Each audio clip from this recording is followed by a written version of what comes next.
Okay, next topic है हमारा intensity ratio for doublets.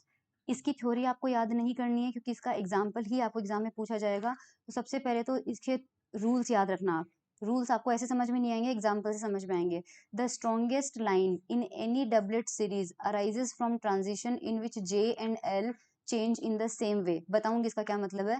When there is more than one such line in the same doublet, the line involving the largest J value is strongest। एक तो ये दो rule याद कर लो, ठीक है। उसके बाद ये सब चीजें छोड़ दो। उसके बाद इसके दो स्टेटमेंट और है, वो याद रख लो। Quantitative rules for the relative intensities were discovered by these rules apply not only to doublets but to all multiplets in general. They are stated as, बाकी दो रूल ए याद रखना, ए और बी।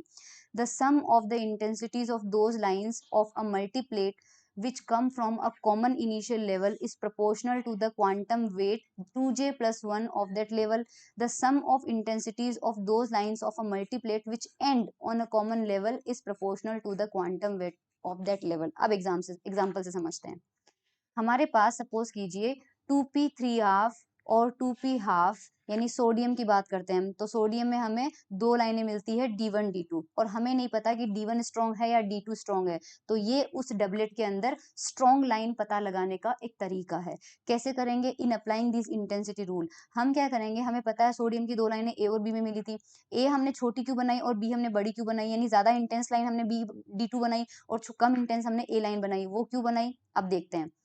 जो रूल अभी था वहां पे देखना, IB will be proportional to 2j plus 1 और IA will be proportional to 2j plus 1। अब ये 2j plus 1 होता है, इसे क्वांटम वेट बोलते हैं, क्वांटम स्टेटिस्टिकल वेट बोलते हैं, या क्वांटम वेट बोल दो, उस लेवल का। अब इनको बराबर कैसे किया, यही लाइन मैं आपको समझाना चाहती हूँ। यहाँ पर एक इस डायग्राम में एक चीज देखिए कि ये दोनों लाइनें A और B, ये एक सिंगल लेवल से स्टार्ट नहीं हो रही है, लेकिन ये सिंगल लेवल पे, सेम लेवल पे एंड हो रही है। या तो देखो सेम लेवल से स्टार्ट हो दो लाइनें, तब उनका रेशो हम निकालेंगे, या वो सेम लेवल पे एंड हो, तो उस हिसाब से हम ए और बी को अप्लाई करेंगे। तो ए और बी में डिफरेंस क्या है? Sum of intensities of those lines of a multiplet which come from a common initial level. Common initial level से आनी चाहिए, तो पहला वाला तो कैंसिल हो गया क्योंकि कॉमन लेवल से आ ही नहीं रही है, अलग अलग लेवल से आ रही है। तो बी वाला लगा के देखते हैं। The sum of intensities of those lines of a multiplet which end on a common level. ये बात सही कही यहाँ पे, क्योंकि ये कॉमन लेवल पे एंड हो रही है। उन लेवल के लिए हमने कह दिया है कि उनकी इंटेंसिटी जो होती है वो क्वांटम वेट के प्रोपोर्शनल होती है।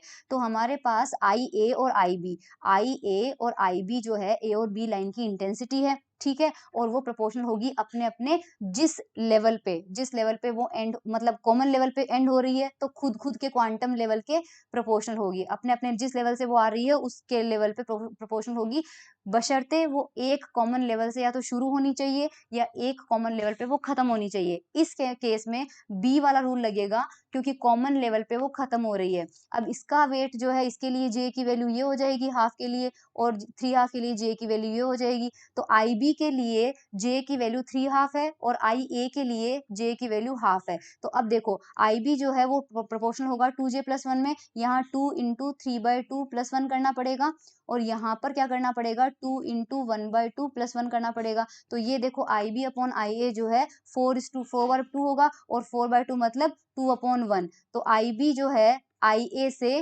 डबल इंटेंस होगी, इसलिए देखो यहाँ पर हाइट जो है वो डबल बनाई गई है। IA की लेंथ इतनी सी बनाई गई है और IB की लेंथ ज्यादा बनाई गई है, तो इंटेंसिटी पता चल गई D2 की D1 से ज्यादा है।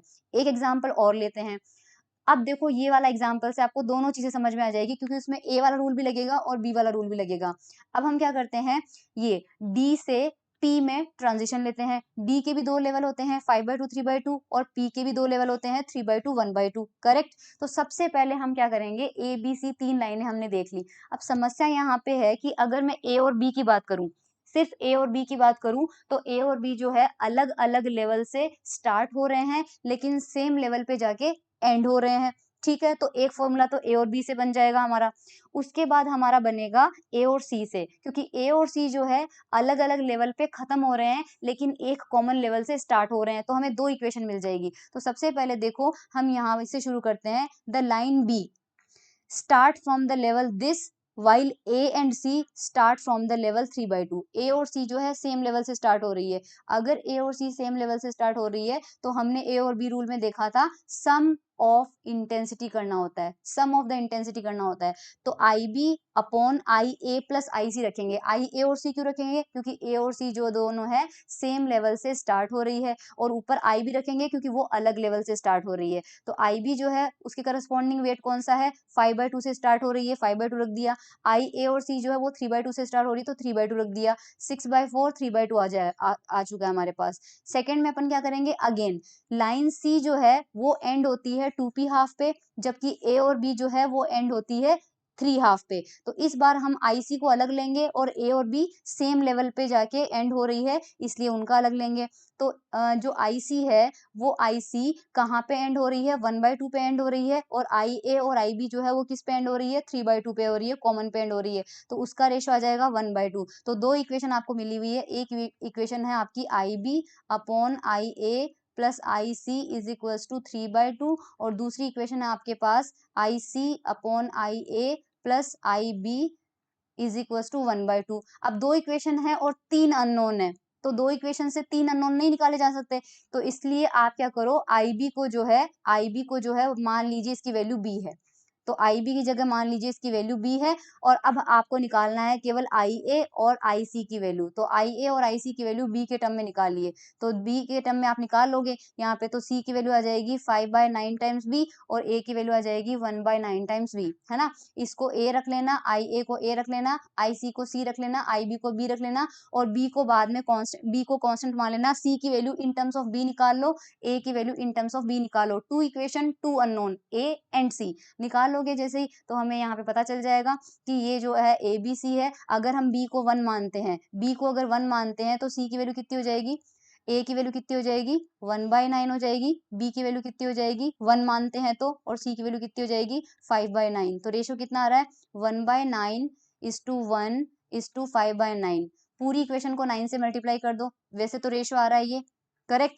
पूरी इक्वेशन को एलसीएम ले लो, एलसीएम से मल्टीप्लाई कर दो 9 से, तो यहाँ आ जाएगा 1:9:5। तो 1:9:5। तो इंटेंसिटी में कौन आ रहा है? A सबसे छोटा होगा, B सबसे ज्यादा बड़ा होगा, और C मिड में होगा। तो देखो बनाई गई है, A सबसे छोटा है, B सबसे बड़ा है, C दोनों के बीच में कहीं है। तो यहाँ से अपन को इंटेंसिटी के बारे में पता चल जाता है। अब ये कुछ एग्जाम्पल है, शॉर्ट एग्जाम्पल है जो मैं दिखा देती हूँ आपको।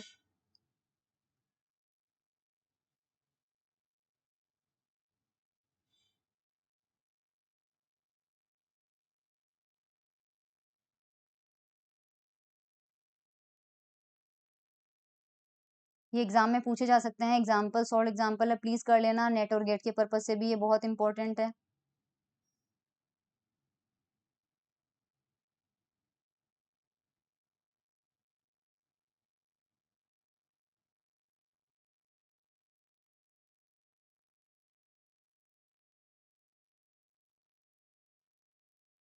That's it.